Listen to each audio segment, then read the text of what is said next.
Welcome folks to another ranked ladder game. This time around we have a rematch of a previous cast I did. It is Corvinus versus kauP once again.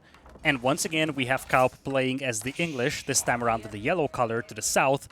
And we will have the HRE under the command of Corvinus, formerly known as Szalami, with the color green to the north. Now, if you haven't seen the previous cast I did between these two players, it was definitely a very interesting game to look at. A lot of pressure to the eco of both of these players. But TLDR, Corvinus tried to play a 2TC game in Feudal Age, play with an archer plus horseman defense. Worked out for quite a while, but ultimately fell to the fact that his resources were exposed, especially the food, the hunt, the berries, whereas kauP had a very well organized base. He had a tight base as well, farms were well defended, towers protected his lumberjacks, so it was much more difficult for Corvinus to do eco damage, and ultimately he just got ground down. It's gonna be interesting to see how this game shapes out, but the two games were played basically 15 minutes or so apart from what I know, so this is definitely a fresh memory for both of these players. When you see these videos on YouTube, they probably will be stretched out over some time because I'm trying to kind of rotate the players I'm showing, simply because I feel like it's a little awkward to just do the same matchup, let's say, twice a week or, dare I say, 3 times a week. So, by the time you see this video, you probably either have seen the previous one, or it was released at least a week prior to this. Which also brings me to the nice point here in Dark Age, while we have some time to chill, to, if you like the videos, I greatly appreciate if you subscribe to the channel. These metrics help me a lot, and they do help, getting opportunities. They do help keeping up what I do. And yeah, if you consider doing that for me, I greatly appreciate it. Anyway, back to the game we go. We do have 2 scouts now for Corvinus. Sheep situation isn't looking absolutely astonishing for him by any means. He has 3 sheep trailing this scout, the other one is being trailed by 4, so this wasn't really a good payoff for that second scout just yet. Chapel now coming in for Corvinus. Interesting location. It is not directly on any wood line, and ever since Chapels were changed such that they do act as drop-off points, you usually see players dropping them close to wood lines or gourds or stones, but definitely close to some kind of a resource. This is more of an OG old school style Chapel that we have here from Corvinus. This is going to affect the villagers under the TC, it's going to affect the gold miners, and it also will affect lumberjacks working from this angle. So this is definitely going to be a great tool to buff your eco, but when it comes to acting as a drop-off point, it's only going to be there for farms. Now Corvinus started mining a little stone, but look at this. He stopped at 42.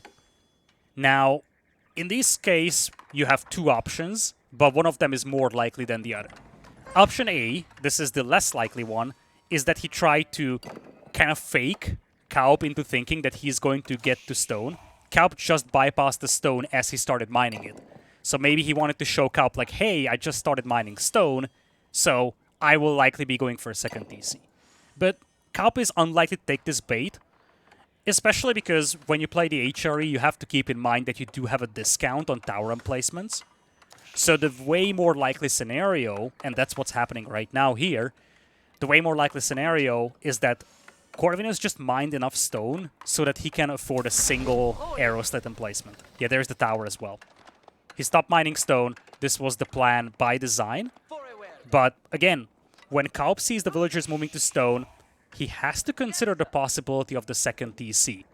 And you see, it's a little tricky, because I'm not so sure if we won't see a second TC just yet. I think it's unlikely, especially with the second tower being built, but you never know. Especially if we see a mining camp here, I think that would be a telling sign. The reason why I think kauP knows fully well what's going on, despite not scouting either of these towers, is because he didn't see a mining camp here.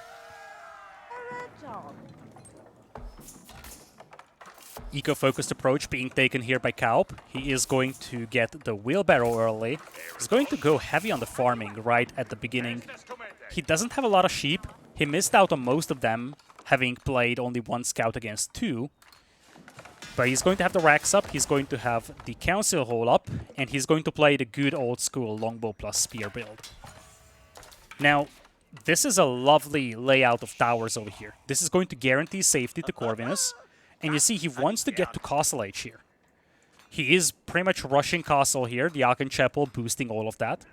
You also see why he didn't want to place this Archon Chapel on the wood.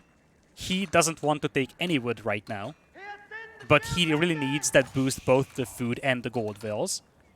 And it looks like he's going to be in Castle Age very shortly. Now, there is one thing to consider here for Corvinus. He has no wood. And this is something I kind of highlighted in the previous game that these two have played with the same Civ matchup. One of the things that you have to consider is that it's great that you get to Castle Age, but if you, let's say, want to go for Knights, you will need the wood for a stable. And the English player could deny the wood, and that would basically prevent you from putting those resources onto the field in the form of an army. So, because of this, and because of how much Corvinus is ignoring lumberjacking right now, I have a gut feeling that this is going to be a Burgrave build. I'm not 100% certain. Long-term, I think the Regnitz Cathedral would be better. But if he's not playing Burgrave, he's going to risk not being able to build any production buildings. He's got a couple of straggler trees for sure, but don't forget he's also going to need to build some houses. There's the Burgrave Palace coming in indeed. kauP should know that the Burgrave is coming, even without scouting it. He sees no lumber camps. I think he now spotted the Burgrave. Indeed, he saw the Burgrave. But when you see no lumber camps, when you see no army, no production buildings, that's a straight fast castle, and kauP knows fully well that his opponent wouldn't be able to afford a production building when he gets to Castle Age. So it has to be a Burgrave build. Only 5 vills committed to the Burgrave, and this is a good angle from kauP. He's going to be able to harass these villagers, and this is such a good move from him. He won't be able to kill any unless Szalami mismicros something badly. As I'm saying that, Caster Curse coming in. One villager goes down.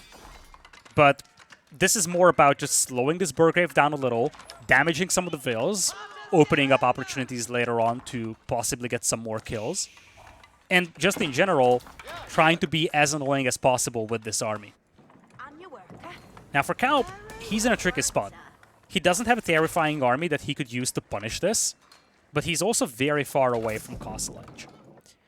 So, in this scenario, one of the things that he doesn't want to do is allow himself to be overrun by men-at-arms.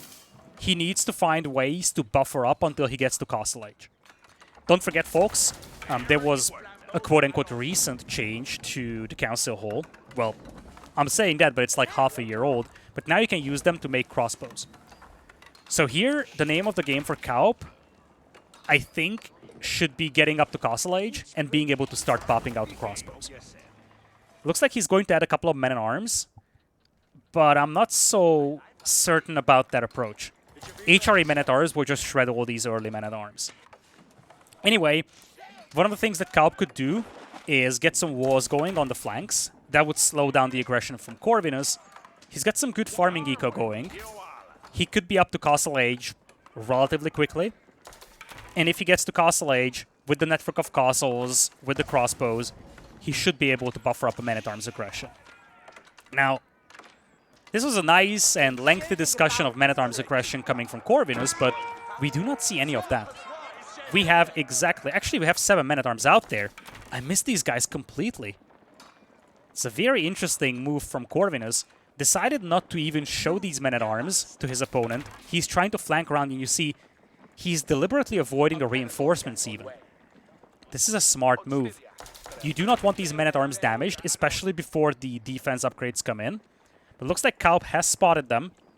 Now he's converging upon them, and you see the moment he sees them coming in, he's going to get back home. Network of castles plus longbows could do pretty well against these men-at-arms, as long as they don't have the defense upgrades plus marching drills. And it looks like Corvinus will just flee back into his base. Now, one thing to note is that this is allowing Corvinus to pick up relics. The English army is slow-moving, so catching those prelates is always a challenge. This longbow, it's a 2 HP longbow. This could be such a good value for kauP. A low HP longbow, damaging, potentially killing a prelate would be insane value. Looks like he missed it. Frankly, this scout could just kill this longbow. Now, one of the things that Corvinus is doing well is maintaining his men-at-arms numbers. He doesn't want to trickle in men-at-arms one by one to be picked off by the longbows. He's kind of getting cornered in here, but as long as this army is chasing this group of men-at-arms, a second group could move in through the middle. Looks like kauP is just going to stay in Feudal Age, though. Full longbow play, trying to just take one decisive engagement against this small group of men-at-arms, and then potentially aggress into the enemy base. But Corvinus is using this status quo so well. 2 towers, both a relic inside now, and there's a chance for a third relic to be picked up. Prelate moving towards the 4th here as well, to the south. kauP wasn't really able to deny any of those relics right now. He has to respect these men-at-arms, and you see why. Even with the Network of Castles bonus, even with the Town Center fire, these men-at-arms just soak up so much damage. This is why this Burgrave timing push is so devastating. They won't care about the losses. They will run into your base, and they will wipe out your eco. This is why I really thought that kauP's best way to play this would be getting to Castle Age and getting crossbows out. You see, it's only 3 men-at-arms that rampaged his base, but it takes all of his forces to clean this up. Imagine what happens when you have 12 of these boys coming in. They also do have maces now. Maces will make it much easier to deal with these men-at-arms. 200 weapons are also there, so they do have the base attack bonus against the longbows as well. Here come the men-at-arms. This is a nice choke point for the longbows to hold, but this is exactly what Szalami wants. Take this fight over here with this group, and then use the other group to just pressure the vills. A lot of idle time on the farms. Gold miners are being pushed away as well. And you see these men-at-arms, they just take so much damage before dying. A lot of idle time on the eco of kauP. First group of men-at-arms now being cleaned up, but villagers still fleeing for their lives, and Corvinus is using this opportunity to secure additional relics. He's even going to take this one. He's now moving towards this too. He could be up to 5 relics. And this all originates from the fact that kauP has to keep everybody back at home to defend his eco.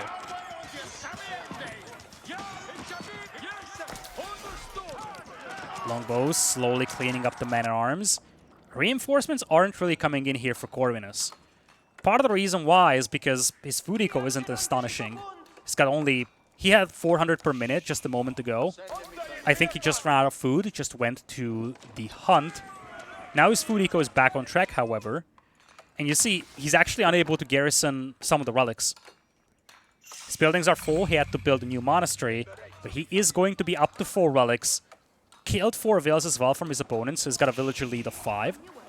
And now a bunch of opportunities open up for Corvinus. He could double down on this aggression, just maintain pressure. He could maybe switch into some knights, start to use that mobility element even more. Or he could even think about going Imperial. It sounds crazy, but right now kauP isn't even moving out of his base. What would kauP do to punish an Imperial here? And there would be some great benefits from that. You would get another layer of upgrades, making it much more difficult for kauP to deal with you. But you would also get the pass of Swabia, so you could start building up that eco lead even more rapidly.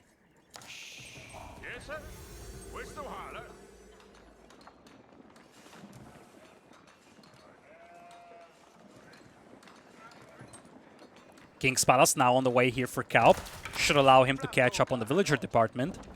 He still has a good force of longbows, and this is something that Corvinus has to respect. The moment he sees the King's Palace, he should start thinking about the siege workshop. Right now, these longbows, they struggle against the men-at-arms, even when the men-at-arms are only there in very small quantities. But once these guys are upgraded to Castle Age units, once you mix in a couple of crossbows, it's a very different story, as the men-at-arms do come in. Good value here, quite a few villagers getting picked as they build the King's Palace. The landmark will complete, but casualties are mounting up high here for kauP. Definitely not something that he wanted to see building that landmark.